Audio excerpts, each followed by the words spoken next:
Okay, let's get some post-battle action. I haven't done one of these before, so we'll see. We'll see. Yeah, demons versus Bretonia. This is the first time I've ever actually used demon. Well, it's actually the second time. The first time was against Empire, actually right before this, and yeah, Luminox of Hish are like really powerful, so it was a very Pyrrhic battle, unfortunately. But I won, so I thought I would just give it another go. And I wasn't sure about Bretonia because I know they have the flying death squad, but my opponent didn't actually opt for the death squad. He just went for one Pegasus Knight, which I think is probably a mistake, especially against this hobby. Right off the bat, as you see, he only has one flying unit, and Leon Kerr's I sort of think that's a boarded horse. I'm not sure. I haven't really used Bretonia. But so I've got my hell cannons, right? Now they're just going to be firing at the Pegasus Knights because the Pegasus Knights by far is the most powerful unit or most dangerous unit. Not because they can just destroy infantry, but because if he gets at my hell cannons, these guys are just going to get grounded out from the amount of missiles he's got, and the trebuchets, I think he has like what, 2? Yeah, so trebuchets versus what, 4 peasant archers with 2 mounted archers. These guys are just going to get shot shit. So what he should have done, instead of just letting the Pegasus Knights get shot at, he should have just charged these guys straight away because they're obviously going to win. But now that he's kind of stalled, it means I can drop a Fated Buna on the Pegasus Knights along with them getting shot at, so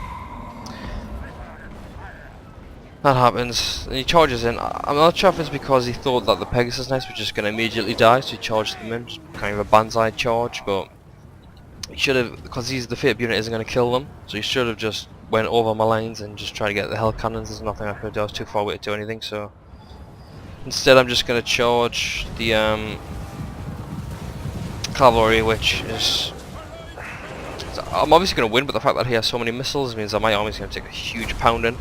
And this was actually quite a bizarre battle because I never understood why these guys were unbreakable, because it's artillery, it doesn't really need to be unbreakable, but the fact that these guys didn't break until they were completely wiped out is what actually won me the battle. So you'll see at the end why that's so important. Now his Pegasus Knights came back. I don't know if he was just kind of inexperienced.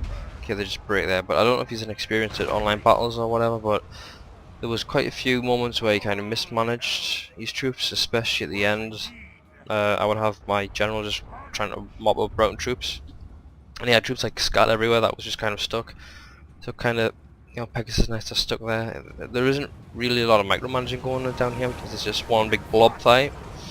Whilst my cannons just fire. There's see even there, you know, he has these mounted archers that he could quite easily just take my cannons out, but instead he just kind of lets them stay there and focuses on this infantry blob, which was kind of a mistake. So I'm just cycle charging my general kind of in and out of the infantry block, because even though he's a wizard, he's still quite a powerful fighter, and he's pretty armored, so he can stand quite a while in combat, in prolonged combat. So just trying to get rid of these archers, just going between the infantry blob and these archers. But I thought these guys would do like a whole lot of damage, and that's why I tried to destroy them, my hell cannons, but I thought they would do a hell lot of damage to the hell cannons, whereas he's trying to beat my artillery with his artillery, which doesn't make that much sense, because they should be firing in that blob, and even though he's going to get a lot of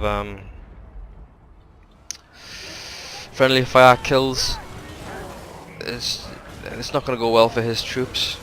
But the fact that he's firing so many missiles into this blob, maybe he thought that he just couldn't risk more friendly fire. So one thing about these Chaos Spawn that's so great is just the fact that they won't break, so they just fight to death, which is great. And how these Forsaken don't cause fear is beyond me. These guys are so much scarier than skeletons, yet I mean, look at them, they have like maces like just imbued in their arms, and fucking what the hell is that? That guy's literally a dickhead. But I don't know. So this is, I wanted to break this as quick as possible, and his infantry and cavalry lasted way too long, so my monsters, my infantry are pretty much done. There isn't that many left of them. There's like 25, 26. Yeah, these guys are just going to get whittled down by these missiles, which is unfortunate. But again, you see these Pegasus Knights are stuck there. He has a knight there, he has a Damsel, they should have just charged these cannons, because these cannons are doing way too much damage to his army. Yeah. Again with my general just trying to disrupt these lines, and yeah, the fact that these guys are walking instead of sprinting, I'm thinking he's just maybe inexperienced at the game. That's because I mean it's literally one click to me. These guys go fast, so why they would be walking, unless he just didn't want them to get hit by missiles and he wanted to see how this fight would go. Because as soon as he charges in, my Forsaken break, which is kind of unfortunate because these guys are coming really handy against killing archers, but yeah, whatever. Again, those Pegasus Knights should have went for these Hell Cannons, because these Hell Cannons are just doing work on these archers. So, looking at the allied troop to enemy count, you'd think that this is just going to go one-sided, it's just going to be a huge rout and the game's going to end, but there's still 5 minutes left, so this was all because of the Hell Cannons, that the fact that they don't break is what kept me alive, basically. Just barely, just get rid of them. Again, why he isn't charging these instead of just walking means that I'm going to end up killing both of these, which is kind of bizarre. I don't know, it's kind of annoying actually watching it back, because what was a ridiculously close win for me could have been a pretty easy win for him, so it's the end of a Lian Ke. But again, it's just kind of it's pretty annoying. I mean, right there, it's just done. So his entire army's around, but there's still 4 minutes left. So obviously they're not gonna completely chain right off the map. But in terms of troops, what I've got left is I've got a Hell Cannon that just got blown up. So I've got like 3 Chaos Dwarves, and I've got a Doom Cannon that has 5 ammunitions, or a Hell Cannon. I keep Doom Cannons, same thing, whatever.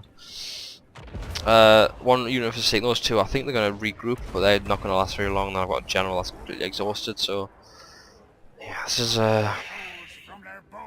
how this happened, I'm not actually sure, but I think it's mainly because these Hell Cannons won't break, so if they broke and just ran away, I think it would mean that the morale penalty for my general would be so that he would just rout, even though he doesn't really take much damage, because there's just literally no chance of winning. But the fact that I've got 2 Hell Cannons left, I guess kind of the morale, you see, yeah, he has like no morale penalties going on whatsoever, so this is, I mean, we'll fast forward it because it's really just my guy just mopping up all of his troops. It's just so weird. These Forsaken aren't going to last long. They're going to get just completely grounded out. They're gone. These guys aren't going to last very long.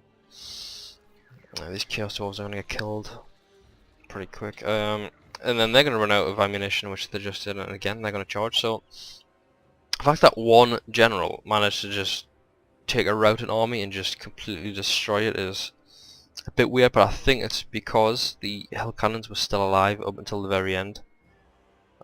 So having artillery that doesn't rout, I'm pretty sure that just won me the battle. So yeah, I just did enough damage to his troops to where the entire army gone, and that was it. It was bizarre to say the least. I mean, the Hell Cannons just did amazing. The souls were amazing. These guys didn't do too great, but the majority of their kills were against cavalry, which had quite a lot. But again, the Pegasus Knights should have destroyed these Hell Cannons right at the start. While Lian Ke wasn't on that big ass French hippo, I don't even know what the hell it's called. It was also a bit weird. I didn't even want to bring the Death Sorcerer. I wanted to bring the Bright Wizard. For some reason, it wouldn't actually let me change. So yeah, the fact that these guys have the Unbreakable trait, it's pretty much what won me the battle. I think it was quite a bizarre, but yeah, that's just the power of Death Sorcerers. I guess the fact that they have quite large armor, 90 armor, and good melee attack and defense as well, really made it good. So yeah, that was just a quick demon battle. Never used demons before, apart from once before that, which I've saved the replay, but it was pretty similar. I was just right to the end, so that's the end of that. Laters.